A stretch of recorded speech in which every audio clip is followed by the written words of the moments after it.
And after him, I have card for Karen Chopshian, I believe. Mr. Schock, welcome to the Senate Oversight Committee. Hi, thank you for your time. I'm a registered voter in Michigan, and I was an independent challenger at the TCF Center on November 4th, 2020. So I arrived around the time when the windows were being boarded up with cardboard boxes and signs and stuff like that. And when I walked in, I was confused on why they weren't letting challengers in and why these boards were being put up. And the people around me were also confused, so we decided to ask questions.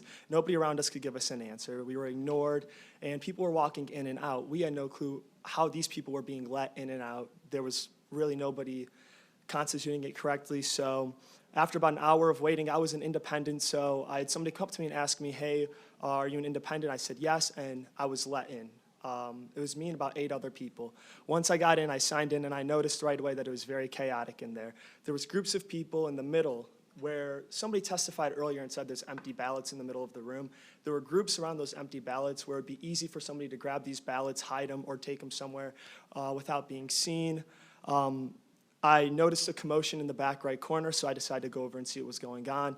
And then another independent challenger, I asked him what happened. He told me, from what I saw too, because I followed the police over there, he was being told to stay back. There were more than, I'd say, about 9 people around this table. And there's just a lot of commotion going on. He said that he was told he had to leave as an independent challenger, and they wanted a new challenger in. So I felt that was wrong. And as I was walking later, I saw a woman named Karen, who she's going to be speaking soon. She was raising her voice, so I went over and asked her if there was an independent challenger at her table, which she said no.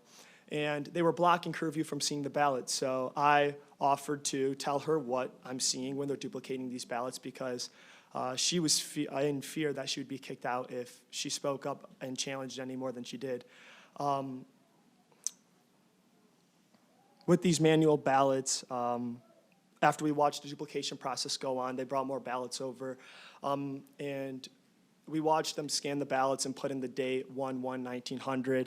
I was actually with the Democratic challenger too. We were both confused on why this was happening, so we decided to call over a supervisor, who the only response we got was, oh, that's the default date that we put.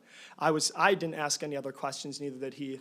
Didn't ask any questions in the fear that I'd be kicked out, as I just witnessed 4 other Republicans/independents get kicked out.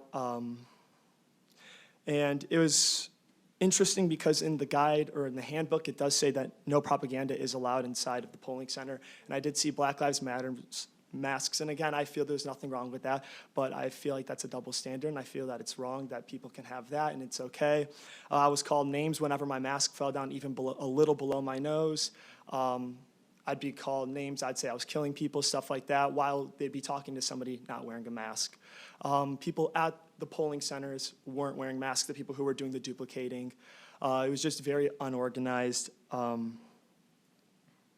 that's all I've got. All right, thank you. Any questions from members?